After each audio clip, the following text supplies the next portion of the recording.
Wrapper വേടനെതിരെയുള്ള ബലാത്സംഗ കേസിൽ വിശദമായ തെളിവ് ശേഖരണത്തിന് പോലീസ്.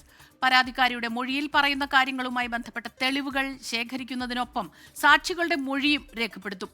തുടർന്നാകും വേടനെ വിളിപ്പിക്കുക, അറസ്റ്റ് ഉൾപ്പെടെയുള്ള നടപടികളിലേക്കെല്ലാം തന്നെ കടക്കുക. ഇതിനിടെ കഴിഞ്ഞ ദിവസം വേടൻ ഹൈക്കോടതിയിൽ നൽകിയ മുൻകൂർ ജാമ്യാപേക്ഷയിൽ പോലീസ് നിലപാട് അറിയിക്കും.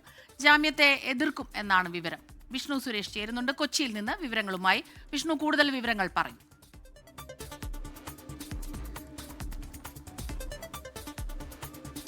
സ്മിത, ഈ വേടന്റെ ബലാത്സംഗ കേസുമായി ബന്ധപ്പെട്ടുള്ള അന്വേഷണത്തിലേക്ക് പോലീസ് കടന്നിരിക്കുന്നു. അതിലേറ്റവും പ്രധാനപ്പെട്ട കാര്യം 164 പ്രകാരമുള്ള ഈ പരാതിക്കാരുടെ മൊഴിപ്പകർപ്പിന്റെ അടിസ്ഥാനത്തിൽ തെളിവ് ശേഖരണത്തിലേക്ക് കടക്കാനാണ് തീരുമാനം. ഒപ്പം വേടന്റെ സുഹൃത്തുക്കളുടെ അടക്കം മൊഴിയെടുക്കാനും പോലീസ് തീരുമാനിച്ചിട്ടുണ്ട്. കൊച്ചിയിലും കോഴിക്കോടും പരിശോധനകൾ നടത്തും. 2001 മുതൽ 2023 വരെയുള്ള സമയത്ത് ഈ ഇടങ്ങളിൽ കൊച്ചിയിലും കോഴിക്കോടും എത്തിച്ച് പീഡിപ്പിച്ചു എന്നുള്ളതാണ് യുവതി നൽകിയ പരാതിയിൽ പറയുന്നത്. അതുകൊണ്ട് ഈ രണ്ടിടങ്ങളിലും പരിശോധന നടത്തുമെന്നാണ് നമുക്ക് മനസ്സിലാകുന്നത്. പക്ഷേ വേടന്റെ കസ്റ്റഡിയോ അറസ്റ്റോ ആ നടപടിയിലേക്ക് ഇപ്പോൾ പോലീസ് കടക്കുന്നില്ല. അതിന് പ്രധാനപ്പെട്ട കാര്യം, ഇന്നലെ തന്നെ വേടൻ മുൻകൂർ ജാമ്യാപേക്ഷയുമായി ഹൈക്കോടതിയെ സമീപിച്ചിരുന്നു. ഈ ബലാത്സംഗ പരാതി തന്നെ കെട്ടിച്ചമച്ചത് എന്നുള്ളതാണ് വേടന്റെ വാദം.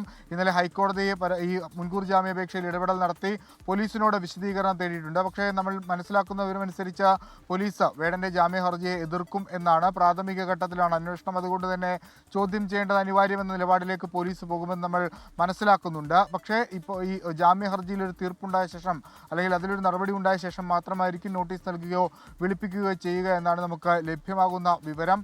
വേടൻ വലിയ കോൺഫിഡൻസിലാണ്. പ്രത്യേകിച്ച് ഇതൊരു കെട്ടിച്ചമച്ച ആരോപണം എന്ന തരത്തിൽ തന്നെയാണ് ഇന്നലെ ആ ഹർജി ഫയൽ ചെയ്തിട്ടുള്ളത്.